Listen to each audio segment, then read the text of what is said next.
Hi, guys, and welcome. Hi, Jana. Thank you for joining me. Hi. Guys, I cannot believe it is 9 days to go until the Vet Rehab Summit. That is crazy wild. The countdown is on. Next week, Saturday, we are going live at the Vet Rehab Summit. I'm very excited. So Jana is one of our lecturers. It's great to have you here with us again, Jana. I feel like I've seen your face so many times this year. We've done quite a few lives, and it's just everyone has been incredible. So this is our last prelim and our last Facebook Live for the year, actually. I'm sure I will invite. That I didn't know. Yes. Awesome. So, guys, if you're joining us live, it is so good to have you. Please say hi. We'd love to hear from you guys.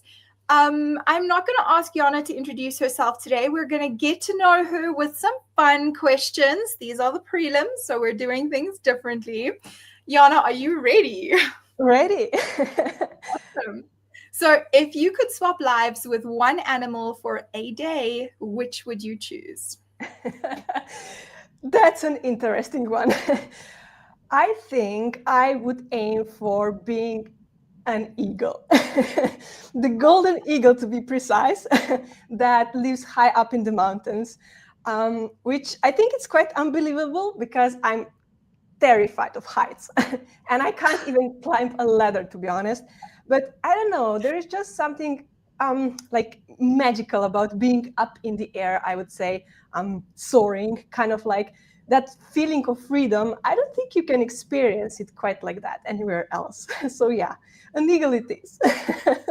Well, it is. I have to follow that up with the question, do you still have flying dreams? Like, do you dream about flying? I do. You do? I do. used to when I was a kid, but I don't have them anymore. That's so interesting. Okay. I would I say had to add that there. I'm quite easy to dream. So I guess the imagination is like still there. Okay, I have to follow that with another question because I think we all dream, like how we fly is different. How do you fly in your dreams? 1 meter below the ground, above the ground. Above the ground. Yes. Like just like floating along vibe. Yeah. I had like I have to believe it to be able to do it, like a Peter Pan vibe. If I wasn't in the right headspace, I would start to sink down to the ground. That was how I used to fly. Right. So definitely not like an eagle, right? Not. I'm terrified of heights. Terrified. You also. Yes. Yes. Oh, Okay. So we've definitely that was very interesting. What is one thing that most people would be surprised to learn about you, other than that you apart have from being terrified of heights? Yeah. Wow. That's a question I received from you in advance prior to our chat today, and I had to give it quite a thought, to be honest, because probably there are many things one doesn't know about someone. But then I wanted to share one thing that probably never would occur to anyone seeing me out there on the stage and in front of the camera. Mm-hmm. But I'm also terrified of public speaking and on-stage performances. But yeah, well, that's surprising, I would say. Even you finished speechless. But I also have that passion that I want to give something out to the world, being that the knowledge, inspiration, reflection, whatever. And it's like that this seems to be the drive that overrides my fear. But on the other hand, being prepared for my speech up in advance is what gives me that confidence that I even dare to step on the stage in the first place without shitting my pants. Sorry for the language. And I also think it's something in that adrenaline and also achievement, you know, like I would say that's the point of all adrenaline sports. You still go out, do them. But yeah, I would say the main drive why I do it, despite my fears, is because I really want to share the knowledge. I want to spread the word for the things that I really believe that change the lives of our dogs for the better. So I plan to just keep doing it. I think that's so interesting because I'm the same. I I hate talking to people. And I especially do not like standing in front of people. And when I was young, if I was nervous, I would perform badly. So it wouldn't matter how much I practiced or prepared. It wouldn't matter what it was. But if that anxiety came and I let it come, I would perform terribly. And like you say, preparation makes a big difference. And there's lots of things I've learned that have made a big difference. And now they feel like I do it well. And I decided the other day, spoke in front of a big group of people, I was like, you know what? I'm going to stop telling myself that I am scared or afraid of public speaking and that I'm just a terrible social person. I'm just going to tell myself the opposite because it's time that I change the story in my head. So I'm giving that a go. That's the word. Awesome. Okay. So I'm going to throw a couple quick fire questions at you and you're going to choose which one resonates. All right. Puppies or seniors? Seniors. We're the same. Strengthening or flexibility? If you're going to pick a workout. Depends on the dog, what they need. For yourself? Sorry? For yourself? Oh, for myself. Yeah. Oh. Flexibility? Yeah. I do some yoga, okay? Yeah, I'm with you. Okay. Podcasts or books? Books. Books. Mm-hmm. Learning or teaching? Comes hand in hand. You cannot teach if you don't learn. They're the same. Yeah, they're okay. Super. All right. On a scale of 1 to 10, how important do you think this year's theme, Dynamic by Design, is for our profession and why? Like I said, I'm a firm believer that we never should stop learning. We never should stop doubting and questioning either, because thinking critically is what makes us thinking about the topic and finding like new ways to explain why we do something or why we don't do or agree or disagree with something. And I would say this year's Dynamic by Design theme is absolutely hot stuff and aligned with the latest trends and evolutions we would like to bring into our profession. All the topics connect the science, the experience, and also the latest guidelines on how we can do things that we already do and do them even better. And I would say that's the way to progress. And that's why thinking dynamically about our dog's dynamics is so important for our own work and for the continuous growth of our profession. That was amazing. That's amazing. Okay. So, Jana, what are you speaking about at the Vet Rehab Summit this year? What are your 2 topics? My 2 topics would be what I'm most passionate about, that's returning a canine athlete to sport after, let's say, an injury or long absence. That's an incredibly important part. And I will follow it up with a little bit of speaking about how equipment selection can support that, whether we are using stable surfaces or unstable surfaces, what do they recruit, which one to choose in which stage of the rehab, stage of return to sports, depending on what we would like to get as an outcome. So these are my topics. Okay, those are going to be great. They're right at the top of my list of topics that I'm looking forward to for the summit. I know I'm not supposed to have like a favorite list, but it's nearly impossible for me not to. And also, like, almost everything is on my favorite list, so I don't know how much that's worth, but okay. So, guys, if you are joining us at the summit, it is going to be amazing. Registration is completely free for the live event. We have never done that before. We are literally opening the doors, okay? So if you register for a free ticket, you will have access to all the live webinars.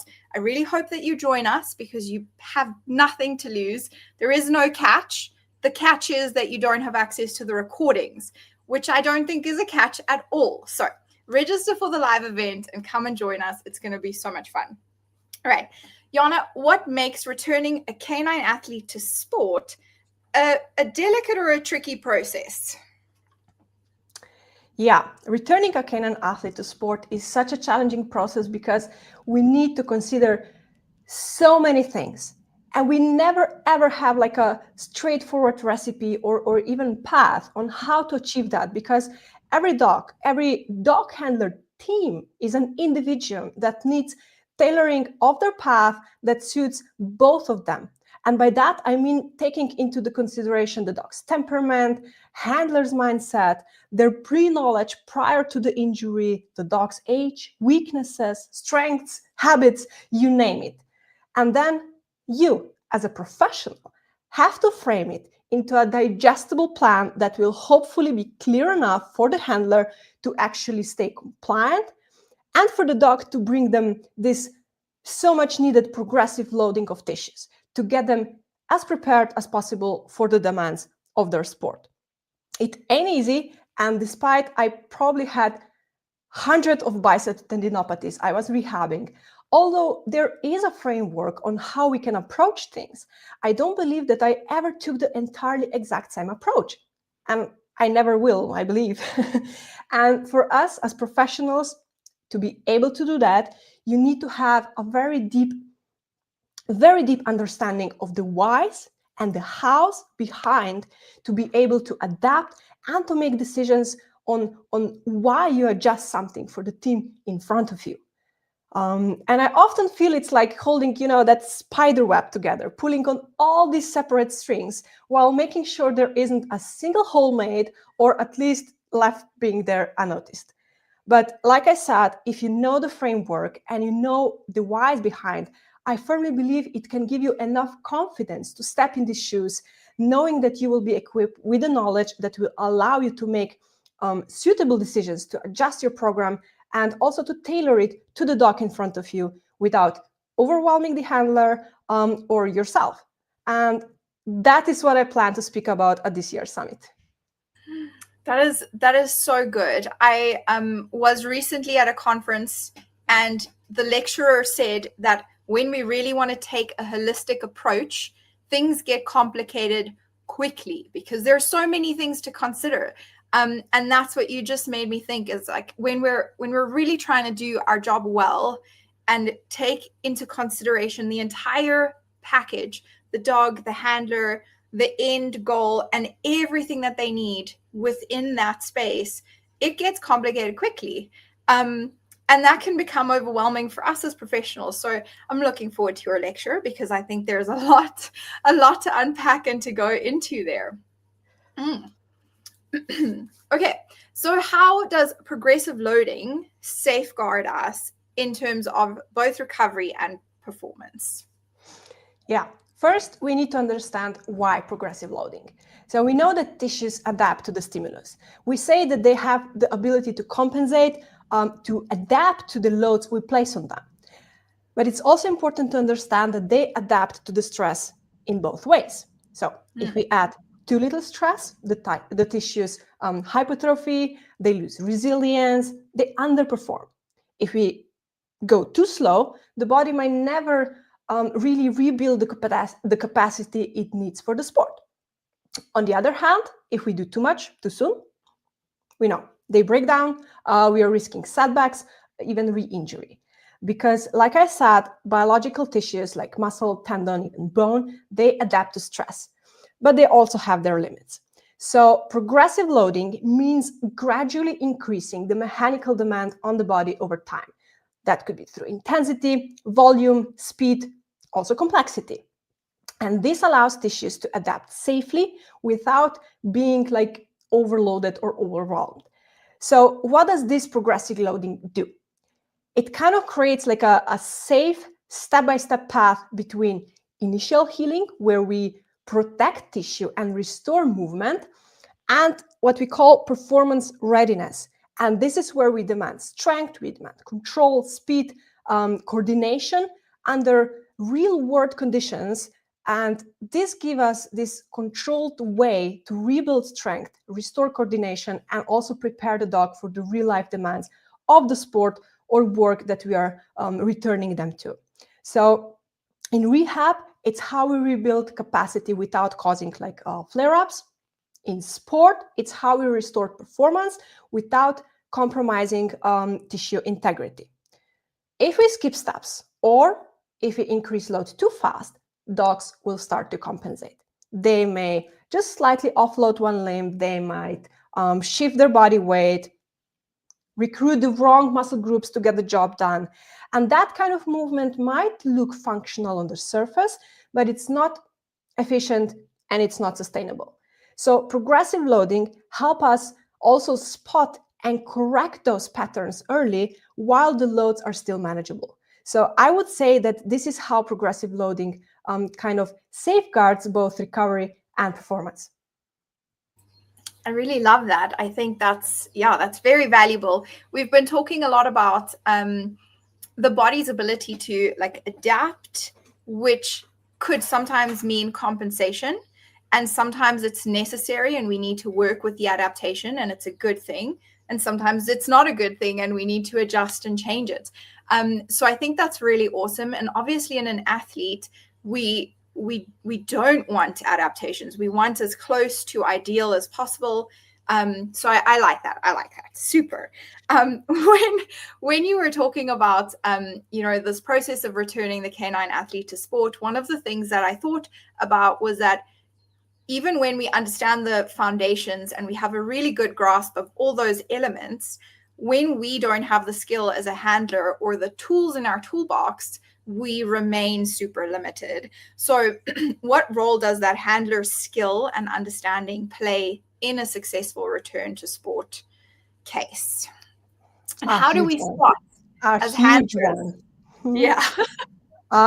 In fact, in many cases, the handler's understanding of the process is actually the difference between success and setback. So you can design as a professional the most evidence-based progressive return to sport program, but if the handler doesn't understand why it matters or how to carry it out correctly, the outcome will suffer. So think about it. The handler controls the dog's repetitions, reward timing, and training environment. So they're actually the ones reinforcing the movement patterns that we're actually trying to rebuild. If they rush progressions, or even if they repeat their drills with poor posture, we know that they risk reinforcing compensation. On the other hand, if you have like a skilled handler, one who has been educated about the goals of each phase, they can spot like early signs of fatigue. They can follow loading plans accurately. They also can provide feedback that help us to adjust their program in real time. So in every case, we're not just rehabilitating the dog, we're rehabbing the team and educating the handler. Because when they understand what we're trying to build, they become what I like to say, an extension of the rehab process, not just a participant or a client, but a partner in that recovery.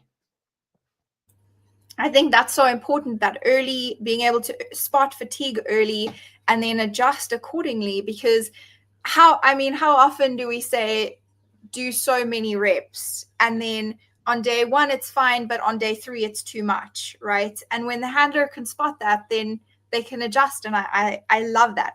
How do we as professionals identify when we have a knowledge gap in terms of our own skill in training and in handling dogs? How do we know? Is there a way? Yeah, I would say I would just like point back into learning because right now there are many resources out there that we can follow, we can see, we can learn about the proper way, how things should look like. I think sometimes it's even like when you see all this good stuff and you're like, you have the standards really high, and then you go and you try to do it, and it's not like that in reality. So I think a really big thing here is simply knowing how to work with dogs, how to train them, how to reward them, how to match maybe the motivation. For example, with dogs who are like super food motivated, you don't want to use something that is extremely delicious. And on the other hand, if you have a dog who is like, yeah, he's a foodie, but maybe really not for the kibble, then you need to find like a different fuel, And then reward placement, where it is, what do you want to build? Do you want to set the dog to make another repetition? You would throw the reward like out. You would guide the dog to reset the position by guiding them around and make them able to approach the, I don't know if you're using like platforms or whatever, again, and make another repetition. On the other hand, if you want to build duration, you're not going to toss treats around. You're going to deliver them to the dog. So these are, for us, they're kind of like naturals, but when I work with the clients, it's not unnatural for every dog trainer to know precisely where to reward.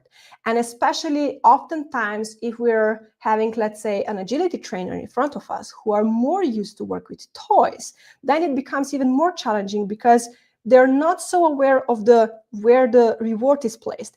And we as a professional can look for this also when we do with the dogs, or if we teach the client in front of us to see where the dog's head is.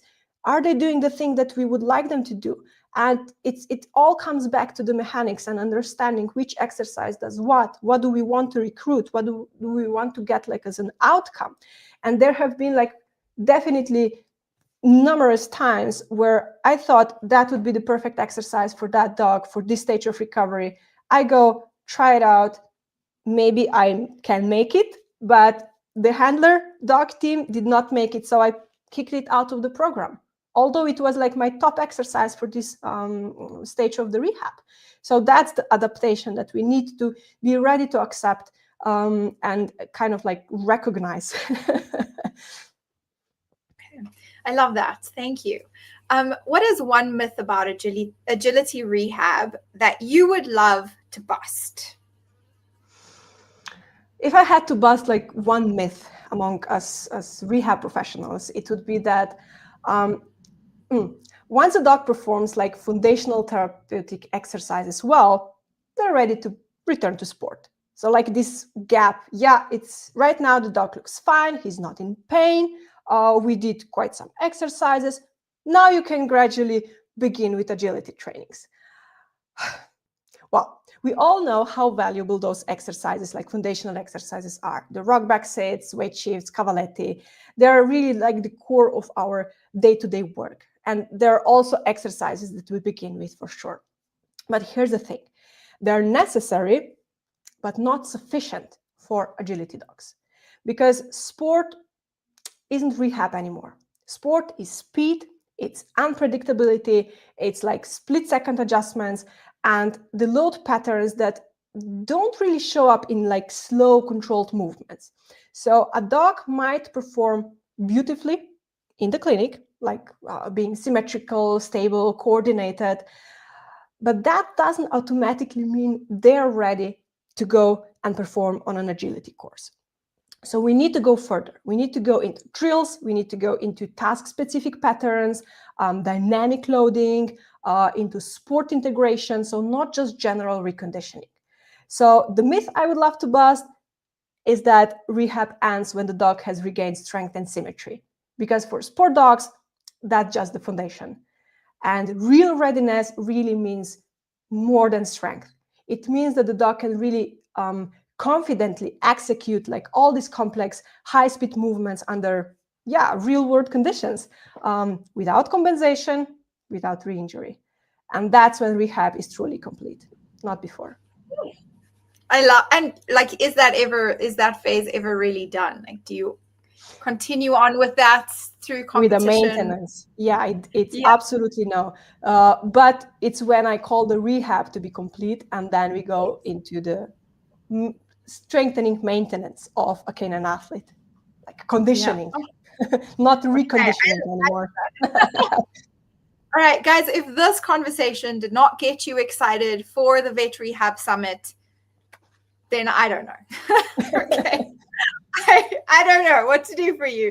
It is going to be amazing. We have incredible lecturers. Please go look at our full lineup. It's on the Vet Rehab Summit website, www.vetrehabsummit.com. Very easy to find. You can look at all the different ticket options on there. I very much encourage you to just register for a free ticket.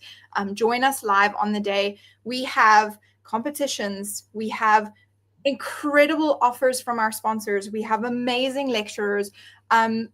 We have new product launches. We have new courses launching. Like, there is so much happening at the Vet Rehab Summit over and above the lectures, and our free attendees have access to all of it. So when I say the only string attached is that you don't have access to the recordings, I do mean it. Okay, guys, I look forward to seeing you there. Jana, thank you so much for your time today. It has been so much fun.